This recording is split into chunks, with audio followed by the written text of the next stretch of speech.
Okay, welcome to lesson 1.6, acceleration due to gravity. Remember, acceleration is simply the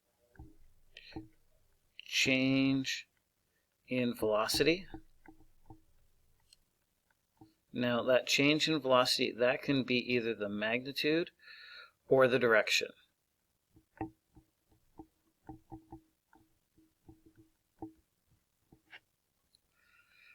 All right. When we talk about a projectile, we talk about an object in what we call a free fall state. So it's being thrown. And so projectile motion is usually a parabolic motion.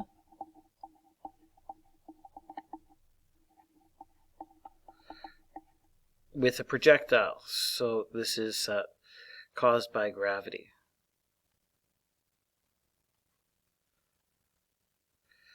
Now, that acceleration due to gravity is simply the change in velocity caused by gravity, right? Change in velocity caused by gravity. And near the surface of the Earth, that's going to be 9.81 meters per second squared. Now, this is the number we're going to use anytime we've got acceleration due to gravity, unless we're told a different location. All right? Because we are going to assume we are near the surface of the Earth unless we're told otherwise. So, if we take a look at this first question to try,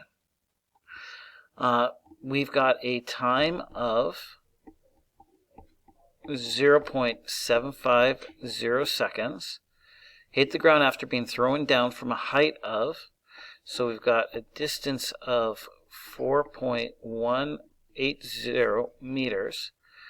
We're looking for that initial velocity, and we know the acceleration is 9.81 meters per second squared. So in this case, we're going to be using some of the same formulas that we regularly use for acceleration from the previous lesson. The thing is that because it's falling and we're not told otherwise, we assume we're near the surface of the Earth. We are going to solve it using the same formulas we did in our last section, right? And so given this information, we'll be using the d is equal to VIT plus 1/2 AT squared. Now, please keep in mind that the acceleration is only 9.81 due to the fact that we haven't been told anything else about location, so we assume near the surface of the Earth. If we were told this was happening on the planet Venus, we could not assume 9.81. All right, give this one a try. See if you can find that initial velocity given this information and the fact that we're using this formula. Pause the video, give it a try now. Okay, welcome back. Now, if you solved everything as is, you would have wound up with an answer of 2.72 meters per second. Now, with this, here we took the displacement to be 4.80 meters, which meant that this acceleration, we also used 9.81 meters per second squared. And so, because this is falling down, we actually called the positive direction as being down. Now, if we had put negatives in here, we would have actually wound up with the exact same answer, but a negative 2.72 meters per second. Right? We're now told that it was thrown down, so we know that it was thrown down, and so that sign. Now, whether we use positive as down or negative as down, because we're dealing with the one dimension and the one direction, it's not really significant. However, it is something to keep in mind when we're moving on later with multiple directions. Okay, now all of this is in fact related to Physics Principle 1, accelerated motion. And let's take a look at the next little bit here.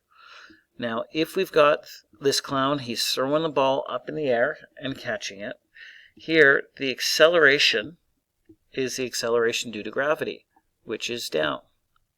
The acceleration is always down.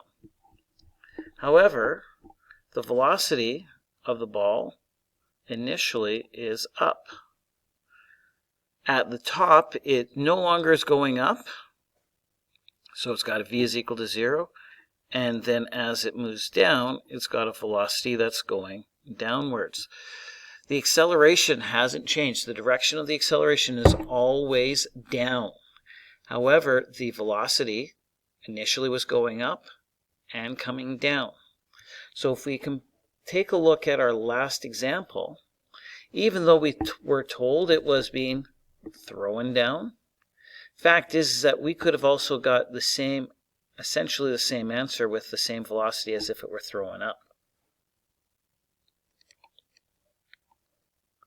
So, if we take a look at this next example, the clown throws a ball upwards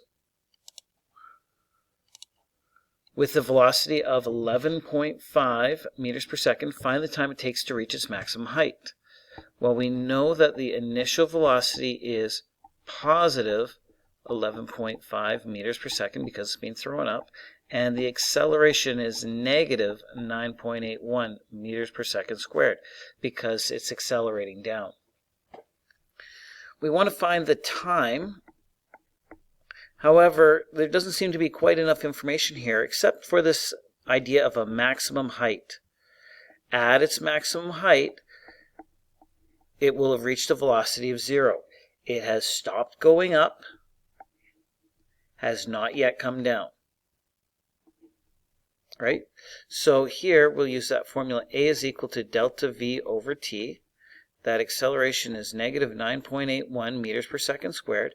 And the change in velocity is negative 11.5. We went from 11.5 to 0, multiplied by time.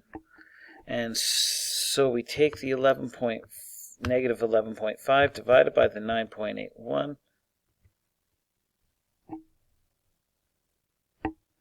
And so that time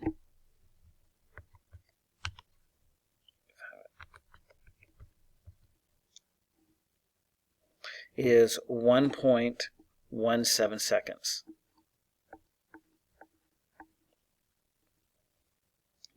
Now, if we think about this, we start off with a velocity of 11.5.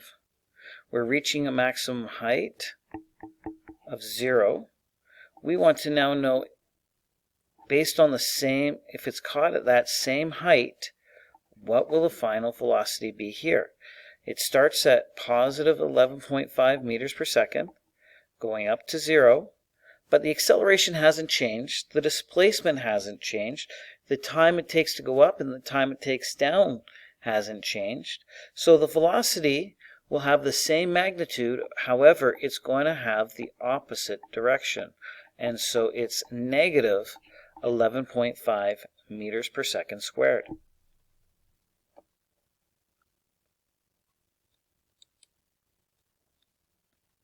So does it make sense that time travel up equals the time travel down?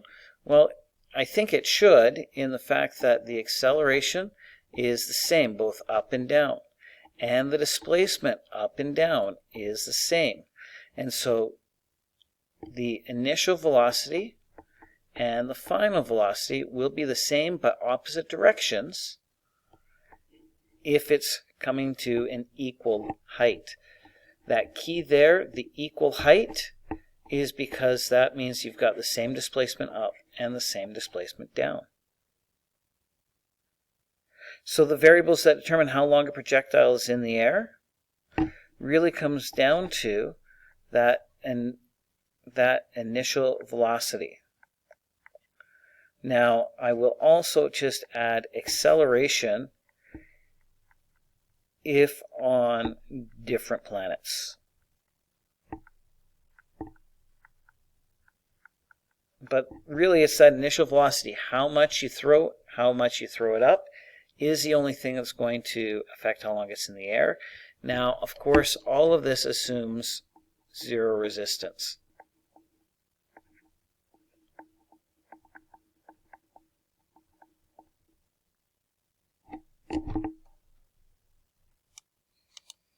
So just to show you kind of what this looks like, David Scott, this was from one of the Apollo missions. He's on the moon. He's got a hammer and feather in his hand. So there's no air resistance. He's dropping both at the same time, same velocity. And the acceleration we see is the same. They both land at the same time.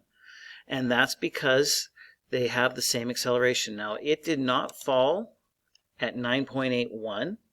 Why? Because they're on the moon, not on the Earth.